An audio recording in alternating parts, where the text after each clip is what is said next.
to Ideas with Impact podcast. I'm your host, Alexandra.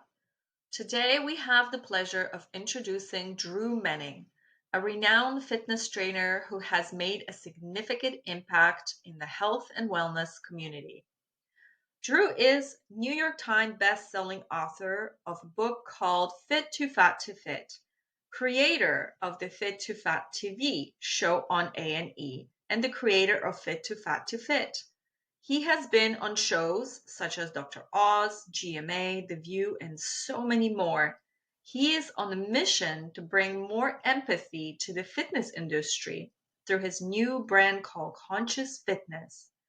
Join us as we delve into Drew's remarkable story and uncover the invaluable insights he has to offer.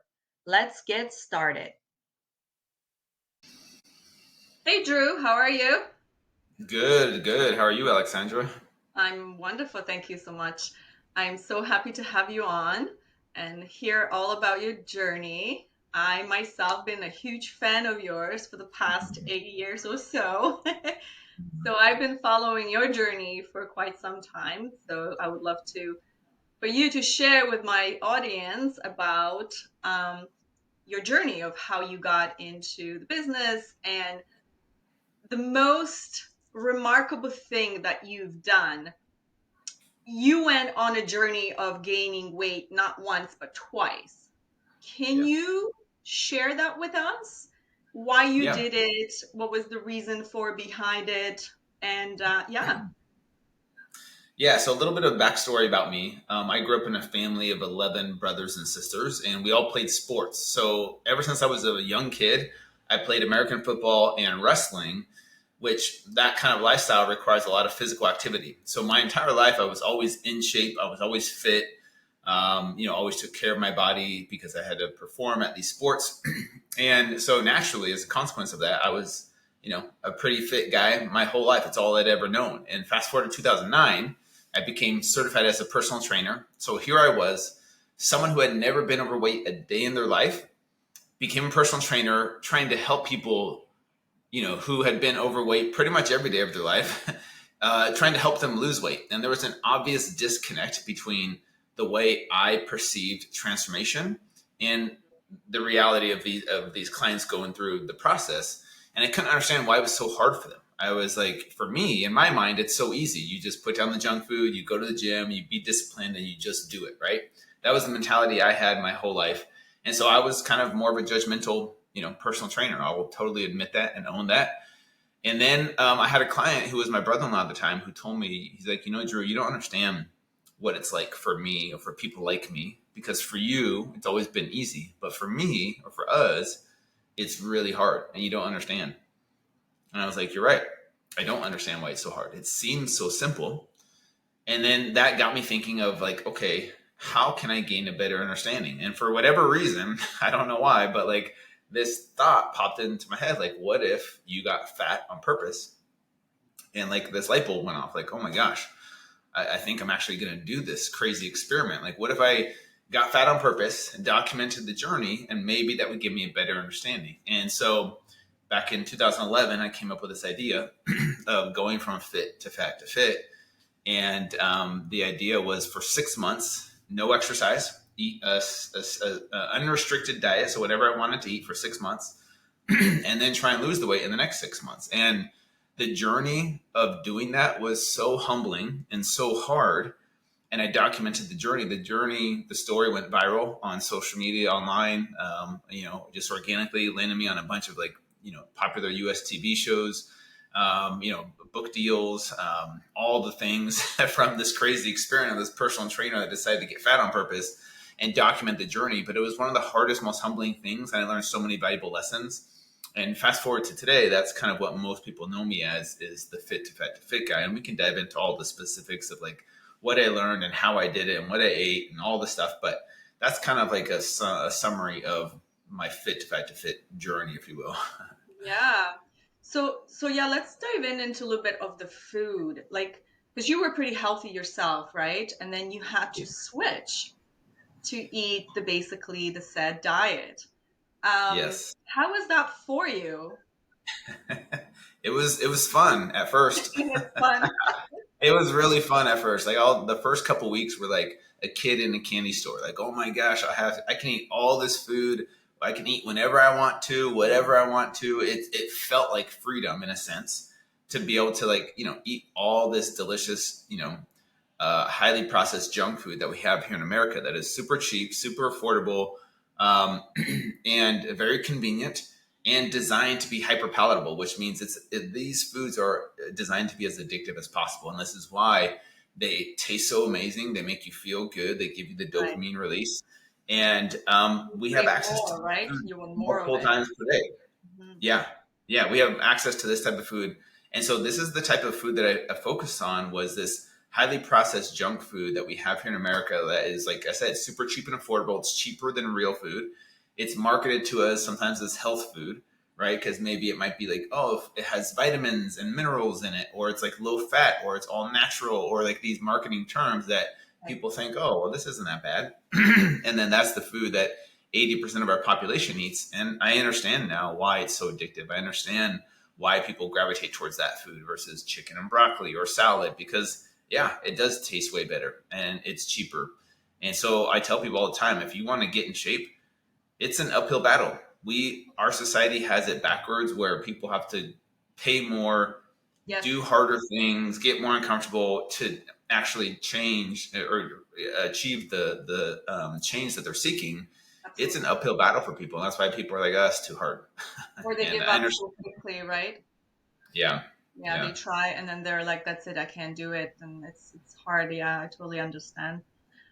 So for you, for example, when did you notice the changes? Like, how far did you go in to notice the changes in your body? Yeah. So I did the weight gain process for 6 months. I would say within the first month, the changes were pretty noticeable. Like my cardio was, the first thing to go. So walking up the stairs, I was winded.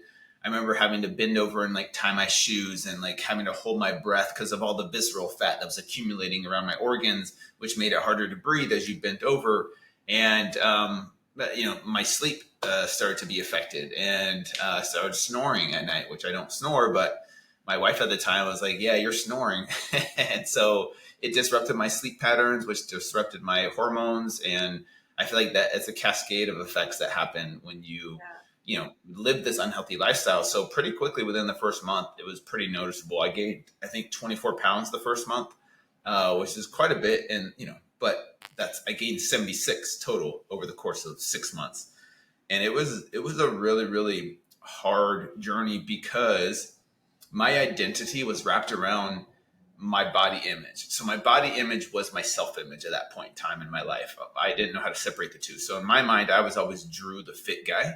But when I Right. gained the weight, when I gained 50, 60, 70 pounds, I'll be totally honest with you. I freaked out. I had a huge identity crisis. I wanted to go up to strangers and explain to them that I wasn't really overweight, that this was just an experiment. And I wanted to show them my before picture because I felt so uncomfortable for the first time being overweight that it humbled me and I kind of freaked out because my identity was wrapped in my body image as my self image. And this is what I tell people is like if you can separate your body image from your self image and realize that your body is just a part of you, your body isn't your identity. Unfortunately, in this world we live in, your body and your physical appearance, kind of defines you, or people define you by your physical looks Right. and place judgment on you or label you this or that. And so we start to buy into that myth that I am my body is me, and that visual representation, we kind of get stuck on that. But I feel like it's a healthier approach to understand that your body can change, right? That your Right. body ages, you could lose a limb, you could go through,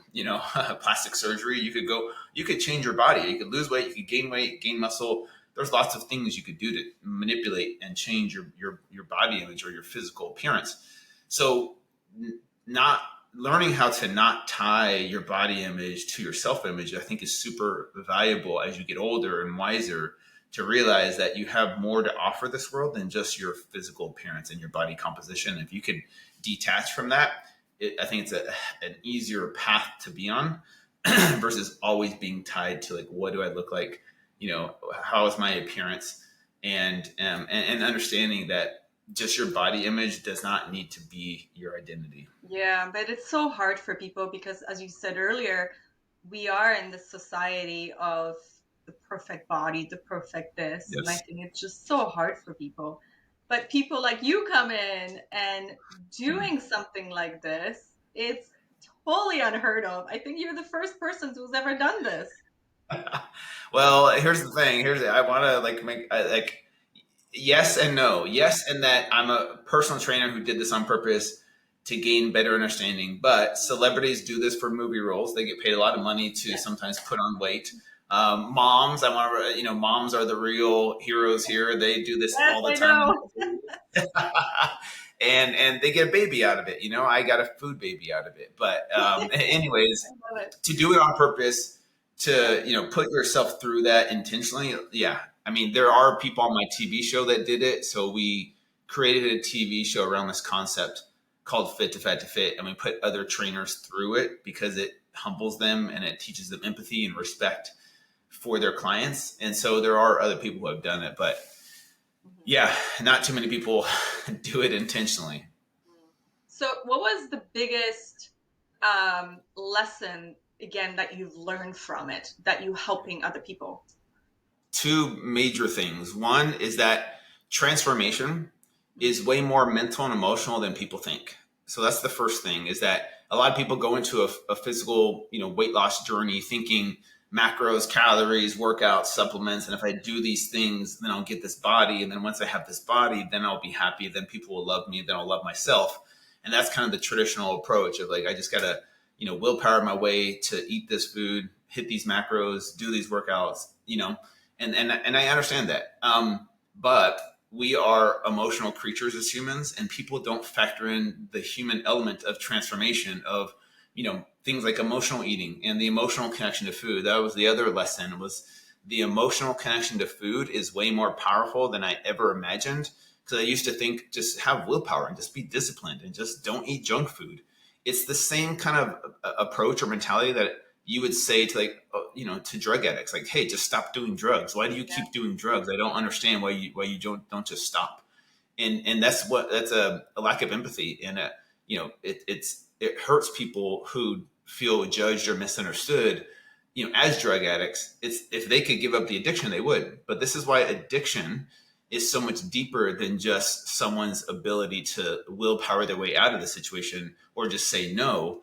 It shows how complex the human situation is in this life, where instead of asking why the addiction, I've learned to ask why the pain. What's the pain you're trying to Find escape? it.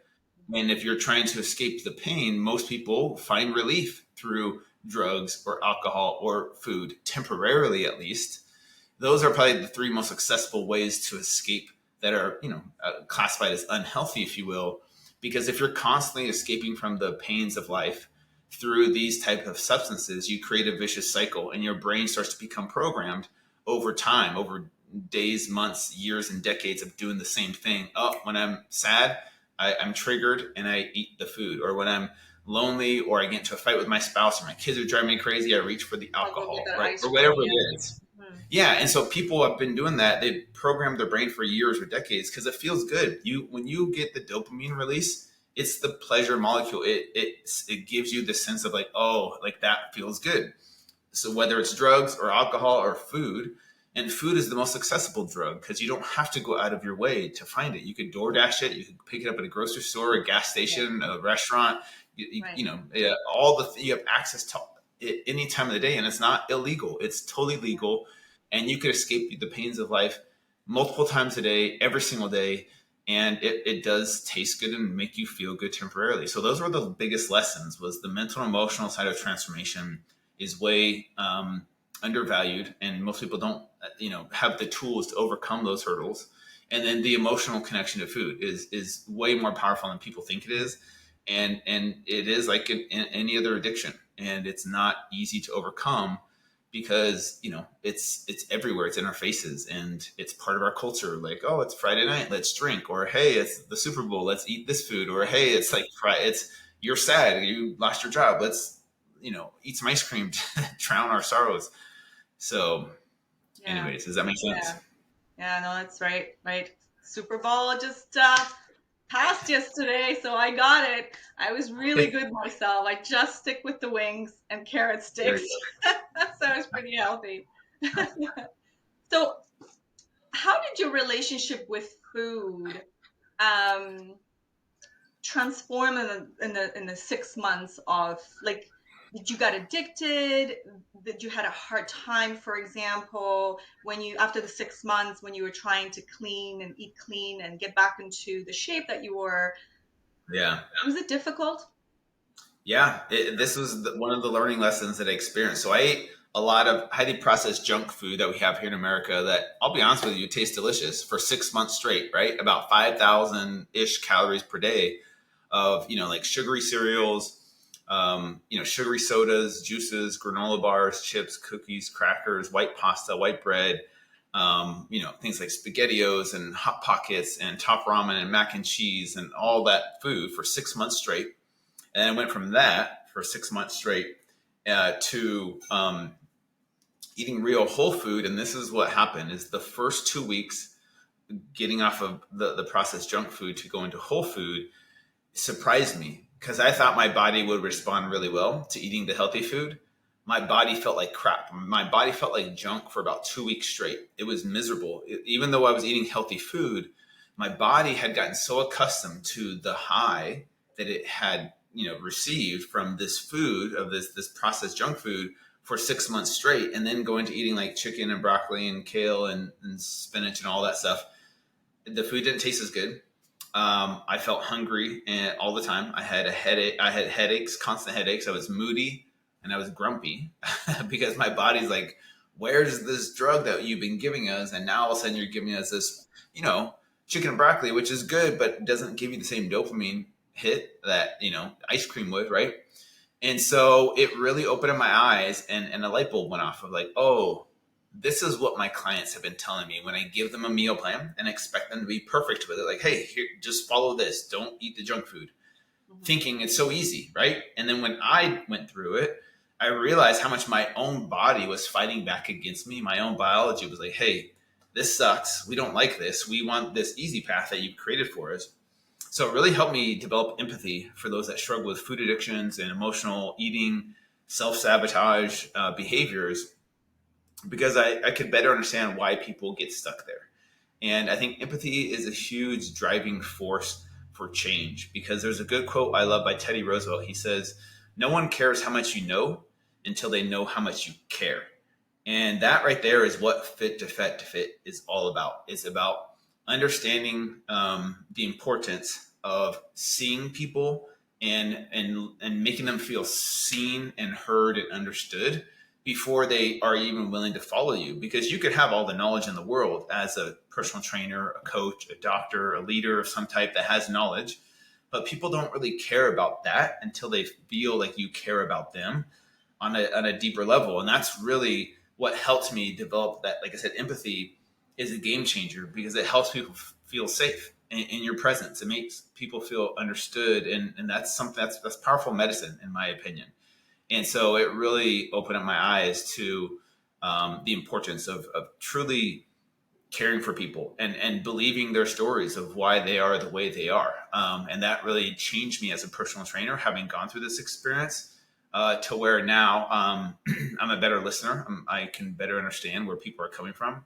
And I have so much more empathy for those that struggle, that get stuck in those vicious cycles of food addiction or self sabotage or emotional eating or lack of self worth. And this is why I have so much empathy for those that struggle with weight loss, because I'm trying to tell people it's not as easy or simple as we think it is. Like, we try and make it as if people are robots. Like, hey, just eat less food and work out and, follow these guidelines and just do it. It's a But like I said, lifestyle change as well, right? It's the mindset yeah, of changing everything around you. Yeah. yeah. So yeah, that was a big surprise, going from the junk food to the real whole food. It really opened up my eyes and gave me a lot better understanding of why people get stuck. And I mean, eventually I did lose the weight. Obviously, like, I had to break through that first 2 weeks or 3 weeks of like the cravings, the intense cravings. And then eventually your body adjusts, your taste buds adjust. to eating the real food, and you start to feel good. You start to feel better. You have more energy. You're sleeping better. You have better libido.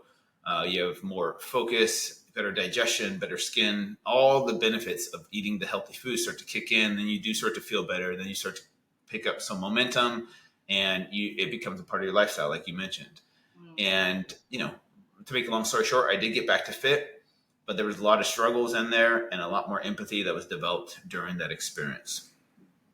So when when you're working with someone, for example, it's usually what, 6 months approximately, like a work.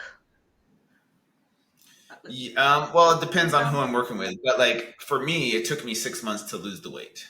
Mhm. That's different. Like if I was someone who had never really worked out consistently in my life and I was 70 pounds overweight, it might take longer.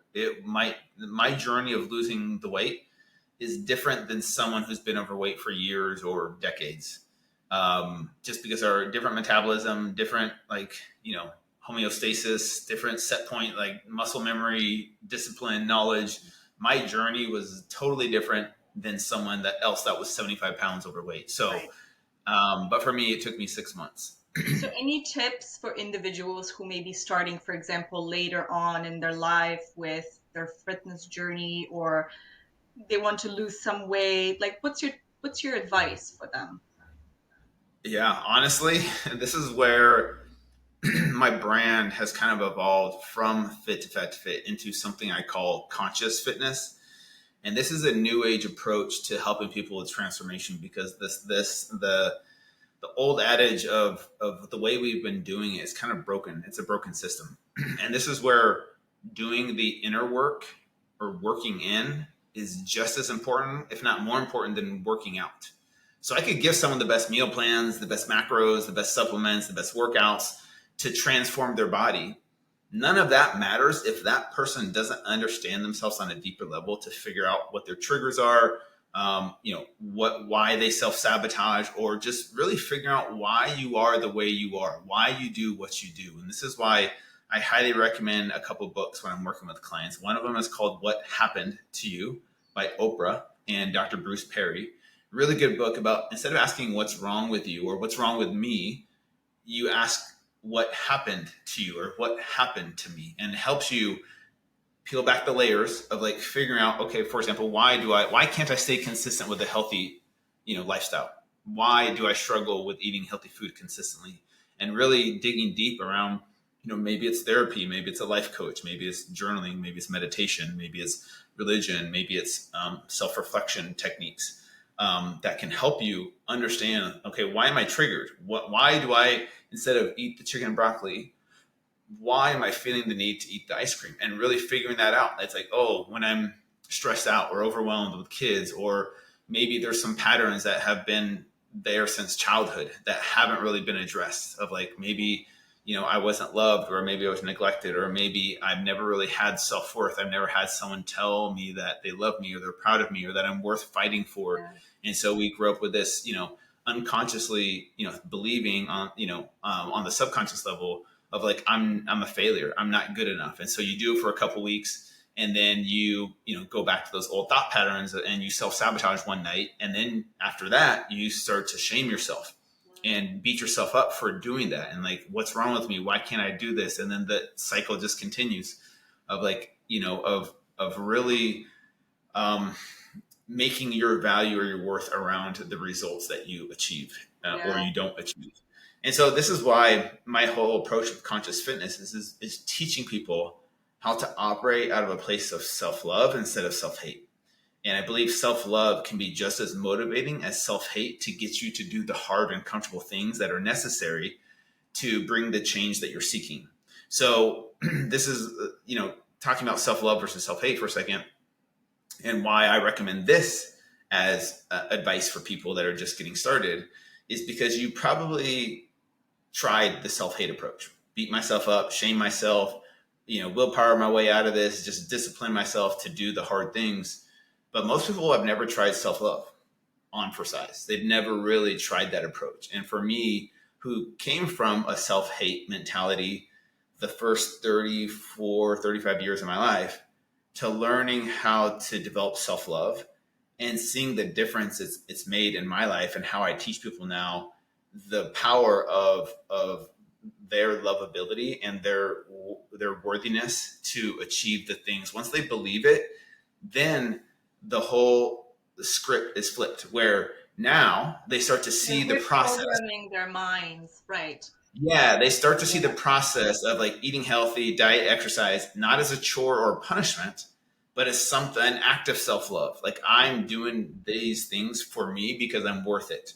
And when they start to believe that, then they look at the whole transformation process upside down, and they start to see it for what it really is, which is not a punishment or a chore or needing to achieve something to prove my worth or my value to the world, but doing it for myself because it feels good to me. And we start to believe in yourself and love yourself and find your self-worth, then showing up for yourself. You start to see these things as showing up for yourself. Like, I deserve to show up for myself today by doing this workout, or I deserve to show up for myself today by meditating or journaling or doing the inner work, or maybe today I deserve to show up for myself by, eating the salad instead of self-sabotaging and eating my emotions.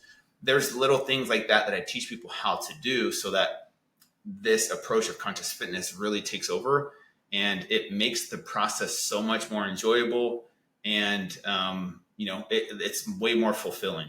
Mm, So yeah. So you have the new conscious fitness retreat coming up. yes, Can you share a little bit about that with sure. us? Yeah, no, thanks for asking that. I've been asked to do this for years. I live here on the big island of Hawaii, and it's a special magical place in this world, and I've really wanted to share it with people for a long time. And so I pulled the trigger on doing my first ever conscious fitness retreat. So all these things that we're talking about, developing self-love, developing self-awareness, doing the inner work, learning how to do that while you're here in Hawaii, with things like breath work and meditation and yoga and cold plunge and sauna and workouts on the beach and going to some amazing hikes and seeing some amazing waterfalls and going on some amazing excursions like swimming with the manta rays, or going stargazing up Mauna Kea, or visiting some black sand beaches.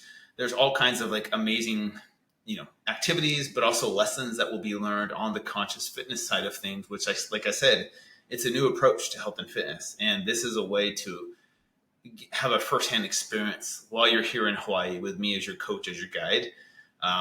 And the first one's coming up in August, July 30th through August 4th, although that one's almost sold out. I think we have just a few spots left.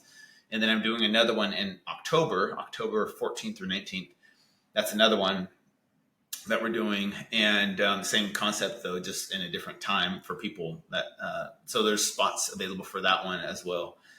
And then there may be one coming in January, February, just because there's a There's a demand lot for of it. There's need a lot of for it. people applying Yeah. for it. Yeah, Yeah. absolutely. Absolutely. So So, how do people can reach you, Drew? yeah, the easiest way is just to message me on probably Instagram, and all of my social media handles are at fat_2 fit. All of them are on there. And you can also find me at consciousfitnesscoaching.com. I know that's a big one, but consciousfitnesscoaching.com. You can reach out to me there as well for more info on the retreat, or if you want to do breath work with me, or you want like a consultation, like a conscious fitness coaching consultation. That's really hard to say. You can access that on that website. Okay, and I also noticed that you do live. Is it your first live breath work with people? This is something that you want to implement more often so people can go and follow that, or Yeah. yeah. Yeah. Breathwork is something that has come on my radar as of recent as a very powerful modality to help people, let go of, some pent up emotions that have been suppressed or stored for long periods of time. And so breathwork is a really cool modality to clear your mind and help you think more clearly, because when people do breathwork, they're regulating their nervous system so that they are coming from when a lot of us, end up being reactive to certain situations. And when we're reactive, we're not our best selves. When we're just like reacting to a situation when we're triggered, That's where people self sabotage. That's where people emotionally eat, because that has been built into our subconscious mind for so long. That's our programming. And it's really hard to, make better decisions when it comes to diet and exercise if we're coming from a place of overwhelm, stress, triggered, and we're very reactive. When you do breath work on a daily basis, so whether it's a 5 minute session or an hour long session, which is what I do, teach people how to do both of those, your ability to make better decisions, especially when it comes to our physical health, is so much easier when you're coming from a place of calm and responsiveness instead of reactivity. So you're able to thoughtfully respond to situations when you're, coming from a place of calm and peace versus, overwhelmed, which I know what that's like as a single parent, like all the parents out there, like that Yeah. know what I'm talking about, where you like take it out on your kids because Yeah. you're having a bad day and you're stressed out and you're not your best self. Breath work is one of those tools that helps you to get back to your best self so that you're not as reactive. And so that's something that I offer people now, which is a game changer. Oh, that's amazing. I was reading Joe Dispenza's book, The Supernatural. Not sure if Yes. if you read that. Oh my gosh, it's exactly what we were just talking about, or you were just talking about. The breath work and the mindset and everything is absolutely amazing. So yeah. Yeah. Drew, I really appreciate your time and coming Thanks, bud. on, and I'm so happy to have you on again. I'll have all the information put in the podcast down below. So again, aloha. Thank you so much. I will talk Yes. to you later. Mahalo. Thank you. Aloha.